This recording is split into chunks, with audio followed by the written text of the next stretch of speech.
Dans cette vidéo, je vous propose de continuer notre robot sur les fractales, commencé dans la vidéo précédente avec ChatGPT. Alors pour ceux qui n'ont pas vu la première partie, je vous invite à la découvrir sur ma chaîne YouTube. Alors là, je suis sur mon site mql4easytrading.com.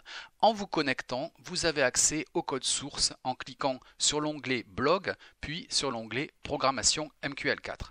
Et là, vous avez le code que nous avions écrit à quatre mains la dernière fois avec ChatGPT. Alors, on va le recopier et le coller dans notre méta-éditeur. Hop! Si vous vous souvenez bien, ce robot nous permettait de détecter les dernières fractales et soit d'acheter sur le prix de la fractale haussière ou soit de vendre sur le prix de la fractale baissière.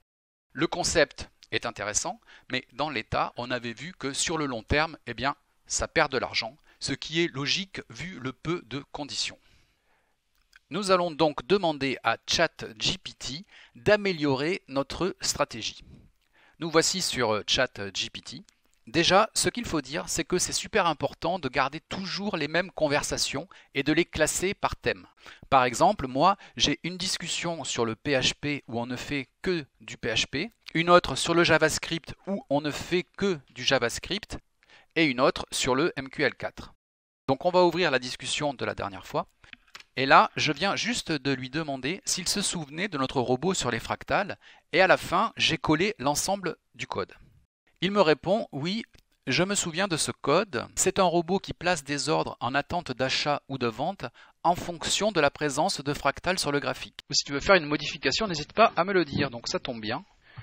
Alors, on va dire « Aurais-tu une idée pour améliorer ce robot ?» Alors, donc là, il répond « Oui, une idée d'amélioration serait de mettre en place une stratégie de sortie de position, par exemple en utilisant un trailing stop. » Ouais, d'accord, ouais, mais c'est pas vraiment ça que je voulais. Ça, on pourra voir ça plus tard. En fait, il faudrait déterminer la tendance à court terme ou la tendance intraday dans laquelle on se situe. Je pensais davantage à améliorer la stratégie, car en l'état, le robot va acheter systématiquement sur chaque fractale. Enfin, il va acheter et il va vendre systématiquement. Il faudrait ajouter des conditions pour qu'il achète et vende moins souvent.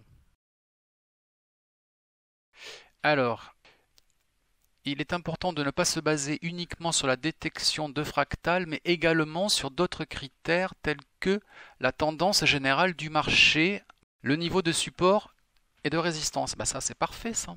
Du coup, il nous a fait une petite fonction de vérification de tendance avec deux moyennes mobiles. Si la moyenne mobile courte, la MM10, est plus grande que la moyenne longue, la MM20, eh bien, on est dans une tendance intraday haussière. Et si c'est l'inverse, on sera dans une tendance baissière. Et après, il a fait une fonction qui détecte un support avec la fonction iLowest. Alors, on va copier tout ça. On va copier ce qu'il nous propose. On compile. Ah, il y a 4 erreurs. Alors, poum poum poum. Ah oui, c'est parce que là, en fait, il manque l'accolade de fin. Alors, très bonne idée. Mais il manque l'accolade de fin. Je m'excuse pour cet oubli et il nous réécrit tout le code. Bon, très bien. Alors là, c'est super intéressant car il a changé quelque peu la structure. En fait, il a sorti toutes les conditions de la fonction onTick et il les a rassemblées dans deux fonctions, check condition pour acheter et check condition pour vendre. Et ça j'aime bien. Si on regarde dans le code initial, le code qu'on avait avant, on avait toutes nos conditions d'achat et de vente qui étaient à l'intérieur de la fonction onTick. La fonction onTick, elle va de là à là. On lançait la fonction detect fractal qui était assignée à une variable où est stocké le prix de la dernière fractale. Et quand il détecte cette fractale, il lance la fonction placeOrder. On avait simplement les fonctions placeOrder et detect fractal qui se trouvaient en dehors de la fonction principale. Maintenant, ça c'est le nouveau code que je viens de coller, on voit qu'à l'intérieur de la fonction onTick, on a juste l'appel de deux fonctions, check condition pour acheter et check condition pour vendre. Et dans ces deux fonctions, il a regroupé toutes nos conditions d'achat et de vente. Donc ça c'est bien, c'est un code qui est beaucoup plus propre. On compile et il n'y a pas d'erreur. Parfait. Maintenant, notre script commence par toute une série de fonctions. La fonction pour la tendance avec les moyennes mobiles 10 et 20, la fonction pour détecter si on est au-dessus du support, la fonction placeOrder pour placer les ordres, la fonction detect fractal pour détecter la dernière fractale, et nos fonctions de condition d'achat et de vente, check by condition et check sell condition. Alors, ce qu'on peut faire, c'est lui demander d'assigner les périodes des deux moyennes mobiles, ici 10 et 20, dans deux variables externes. Comme ça, l'utilisateur pourra choisir lui-même les valeurs qu'il souhaite.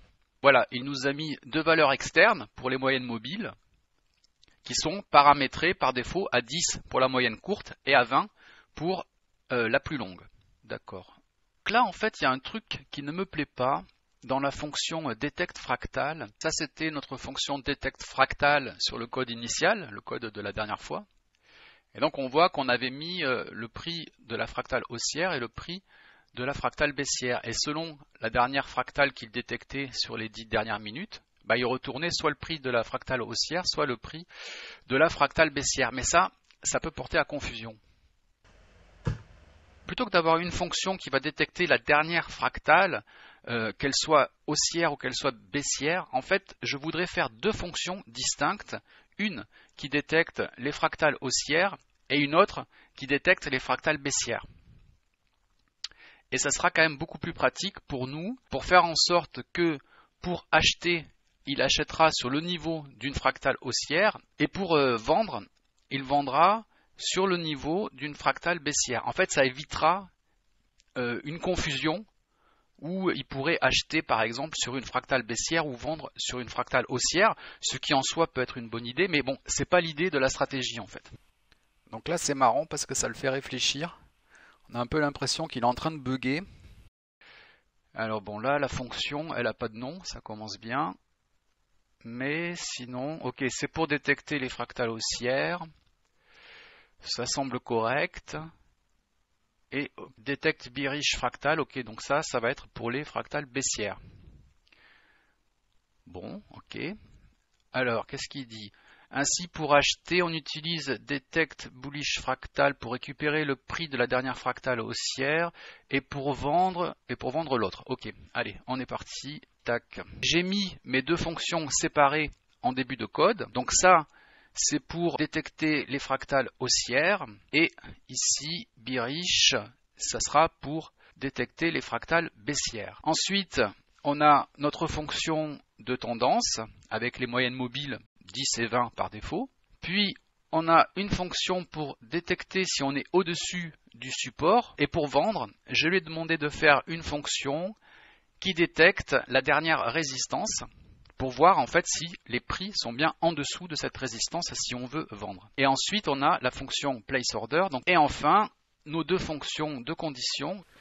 Et c'est dans ces deux fonctions qu'il va falloir modifier déjà cette variable. Fractal price, ça sera plus fractal price. On va dire fractal price bool pour le prix de la fractale haussière.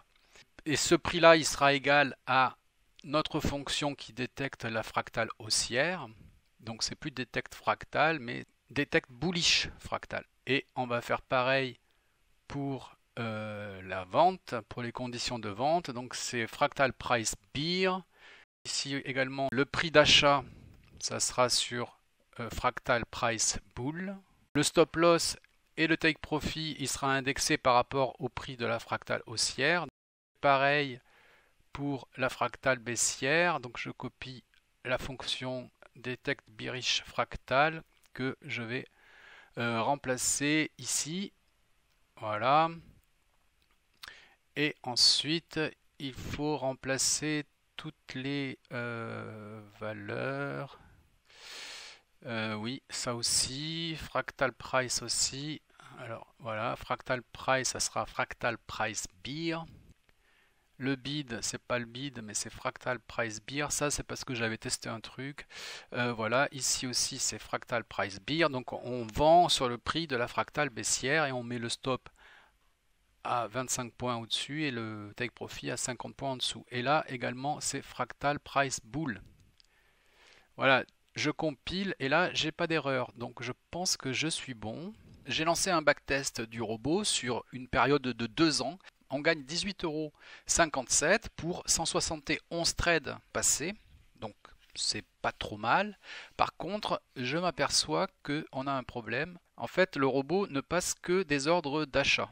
Les ventes, ça fonctionne pas. On a une erreur 130, ce qui signifie en fait qu'on a une incohérence entre le prix de vente de l'ordre stop, c'est-à-dire fractal price beer, et le prix du marché.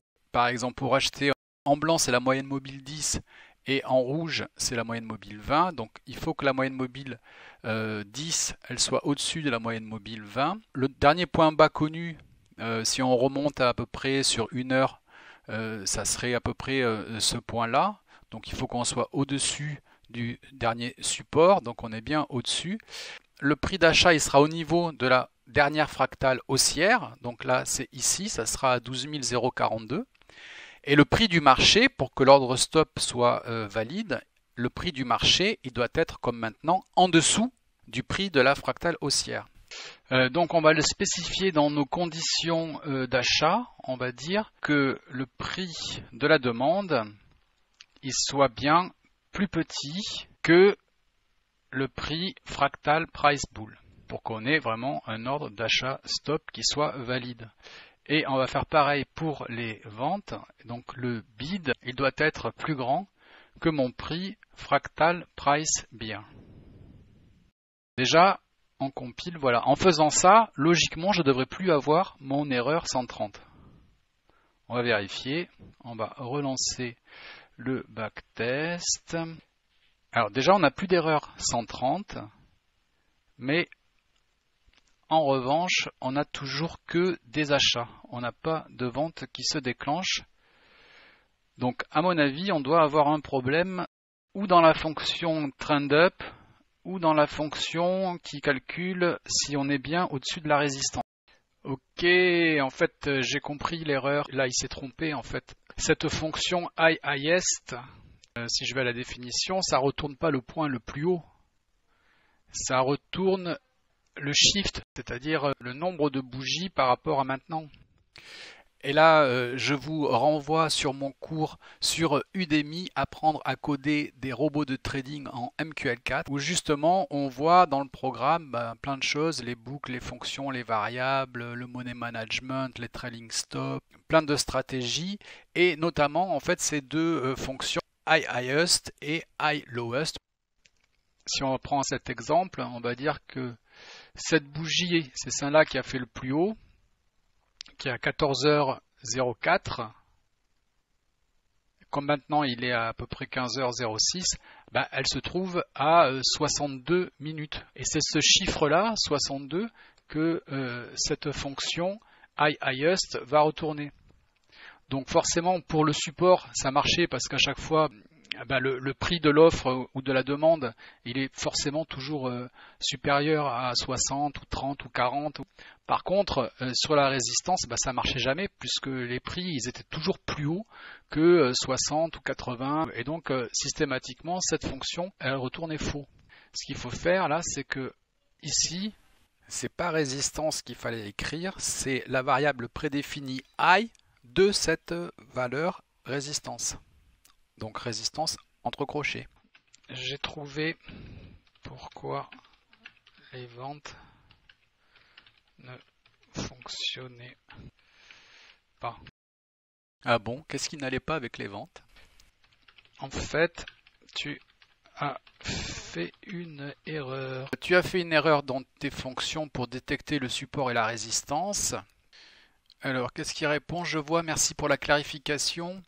Effectivement, la fonction highest que vous avez utilisée dans votre code renvoie la valeur du shift du point le plus haut et non pas sa valeur absolue. Pour obtenir la valeur absolue de la résistance, vous pouvez ajouter le paramètre true.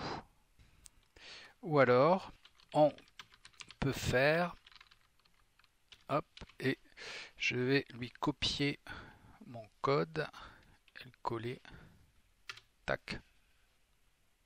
Hop, alors effectivement en utilisant la fonction i de résistance, au lieu de simplement résistance, cela permettra de récupérer la valeur du point le plus haut. Ok, mais dans ces cas-là, oui, et également il faut corriger les types des variables support et résistance, parce que ce ne sont pas des doubles, mais c'est des integers.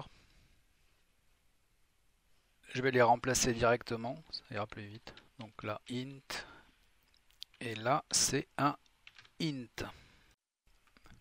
Très bien, cela semble être une correction adéquate des types de variables. Bah, t'es gentil. Assurez-vous de tester votre code pour s'assurer que toutes les fonctionnalités fonctionnent correctement. Bah ok, c'est ce qu'on va faire. On va backtester. Voilà, sur une période de 2 ans. Et c'est pas terrible, ça perd de l'argent. En fait, je crois que ce qu'il faut, il faut dissocier quand on est dans une période vraiment haussière et quand on est dans une période baissière. C'est-à-dire que par exemple là, on voit que dans une journée, il peut acheter ou vendre. En fait, c'est pas bon. L'idée, c'est de faire une fonction qui va détecter si les prix sont au-dessus d'une moyenne mobile journalière de 25 ou en dessous. Et ça va déterminer la tendance de fond. On pourrait rajouter une condition en multiframe pour acheter. Hop. Il faut que les prix soient au-dessus de la moyenne mobile journalière 25 périodes et pour vendre que les prix soient en dessous. Hop. Oui, c'est une idée intéressante. Pour ajouter cette condition, vous pouvez utiliser la fonction IMA pour calculer la moyenne mobile. Par exemple, vérifier si le prix est au-dessus de la moyenne mobile journalière de 25 périodes. Ok, et donc il nous fait une fonction is above daily MA. Ok, bah. Tout ça, ça a l'air propre. C'est ce qu'on voulait. Ok, on va coller, donc on va prendre juste cette fonction is below daily MA. Donc ça va déterminer si les prix sont en dessous de la moyenne mobile journalière 25. Donc si cette fonction elle retourne vrai, ça veut dire que les prix y sont en dessous. Et si elle retourne faux, ça veut dire que les prix sont au-dessus. Je vais coller ça, alors je vous explique. En fait, mon idée, je colle ça là, et là, je vais mettre l'inverse. Pour acheter, on veut que les prix ne soient pas au-dessus de la moyenne mobile 25, mais en dessous. Et pour vendre, ça sera l'inverse. C'est une stratégie qui vise à détecter un changement de tendance. Donc là, on a le graphique journalier du Nasdaq. On voit qu'à partir du 23, donc ici, les prix passent au-dessus de la moyenne mobile 25, qui est là. Et ici, donc on voit que le 23, eh bien, le robot, il vend. Quand les prix sont au-dessus de la moyenne mobile journalière 25, le robot vend. Et là, on voit ensuite, tac, à partir du 5 janvier, on a les prix qui passent en dessous de cette moyenne mobile 25. Et on voit qu'effectivement, le robot, à partir du 5, donc ici, une fois que les prix vont passer en dessous de cette moyenne mobile, eh bien, le robot, il va faire que acheter. Alors, c'est un peu paradoxal, mais ça peut aussi s'expliquer parce qu'on a un robot qui va acheter sur des points hauts, puisque c'est des fractales haussières. Il achète sur les fractales haussières, et donc la stratégie peut-être fonctionne mieux à l'achat quand on est dans une tendance de fond plutôt baissière. On exploite comme ça des rebonds, et on vend quand on est dans une tendance plutôt haussière où on exploite des baisses. Comment fonctionne notre code ? On commence avec la déclaration des variables, ça ne change pas par rapport à la dernière fois. Ensuite, on a 4 variables externes. L'utilisateur pourra donc paramétrer la période sur laquelle on veut calculer le support, la valeur de la période sur laquelle on calcule la dernière résistance connue, donc par défaut c'est 420. La moyenne mobile courte, par défaut elle est à 10, la moyenne mobile longue, par défaut elle est à 20. Ensuite, on a notre fonction onInit, puis notre fonction onTick avec uniquement 2 fonctions, check by condition qui va vérifier nos conditions d'achat et check sell condition qui va vérifier nos conditions de vente. Et ensuite, on a toutes nos fonctions. Donc on a la première fonction detect bullish fractal pour détecter la dernière fractale haussière et retourner son prix. La fonction detect bearish fractal, c'est la même chose mais pour la fractale baissière.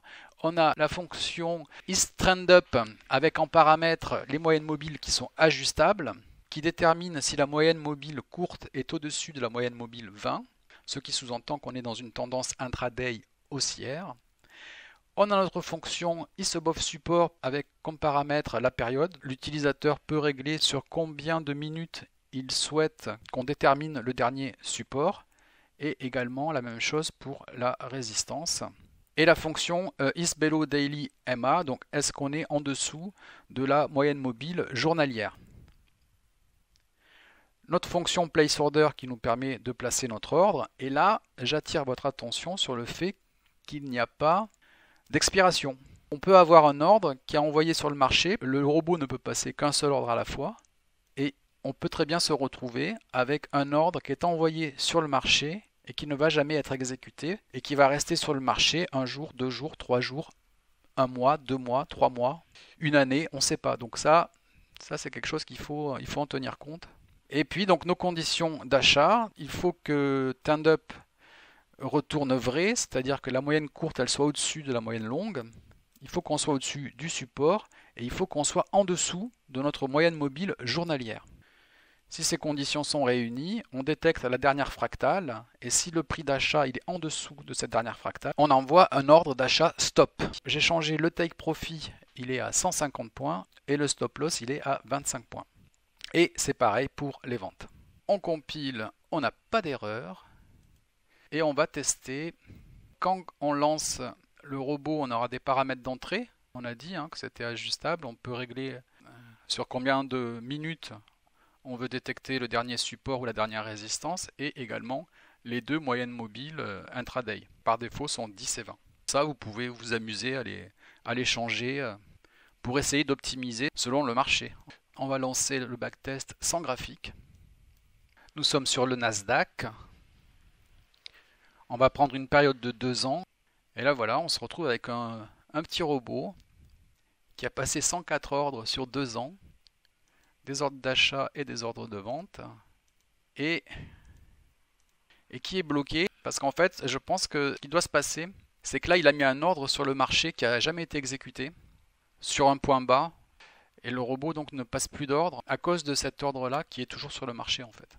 Et là, on a ce robot qui gagne 65 € et qui a passé 104 ordres sur la période de 2 ans. Voilà, cette vidéo touche à sa fin. Pour conclure, on peut dire que ChatGPT apporte tout de même une aide précieuse aux développeurs. Alors, oui, c'est vrai, il fait pas mal d'erreurs en MQL4, surtout si on compare avec d'autres langages qui sont davantage populaires, comme le JavaScript par exemple, ou le PHP. Évidemment, c'est le jour et la nuit, ça c'est clair. En JavaScript, par exemple, il est tout à fait capable de corriger des erreurs, et même des erreurs vraiment complexes, alors qu'ici, en MQL4, on voit que c'est quand même plus compliqué. Il est un peu plus limité. Le point positif, c'est que j'ai l'impression qu'il arrive à apprendre de ses erreurs et que du coup, il progresse. Et ça, c'est quand même génial, quoi. Ce que j'aime bien, c'est qu'il peut même proposer des idées, soit de stratégie, soit de code. En fait, on a vraiment l'impression de coder avec quelqu'un. Après, c'est clair qu'il faut avoir des connaissances en programmation pour être capable de corriger les erreurs qu'il peut faire et d'assembler les bouts de code, car je remarque qu'il vaut mieux avancer par petits bouts et tout assembler à la fin. Et justement, si vous voulez apprendre à coder des robots de trading et des stratégies pertinentes, vous avez mon cours sur Udemy. Vous y trouverez plus de 4 heures de cours. On code 4 robots. Pour les indices, pour le forex, les codes sources sont évidemment disponibles en téléchargement. Alors le prix là c'est à 29 €, mais en général il y a des promotions et les prix se situent entre 10 et 15 €. À propos de code source, je dépose ce code sur mon site mql4easytrading.com. Vous vous connectez et vous cliquez sur l'onglet blog, puis programmation MQL4 et je mettrai le code d'aujourd'hui à la suite de l'autre. Ce robot il doit être amélioré en suivant ma formation par exemple. Vous aurez la possibilité d'ajouter un délai d'expiration pour les ordres, une fonction plus élaborée qui permettrait de passer par exemple plusieurs ordres à la fois, des horaires de trading, un trailing stop dynamique, etc., etc. Voilà, en tout cas, j'espère que cette vidéo, elle vous a plu, et si c'est le cas, n'hésitez pas à partager. À bientôt!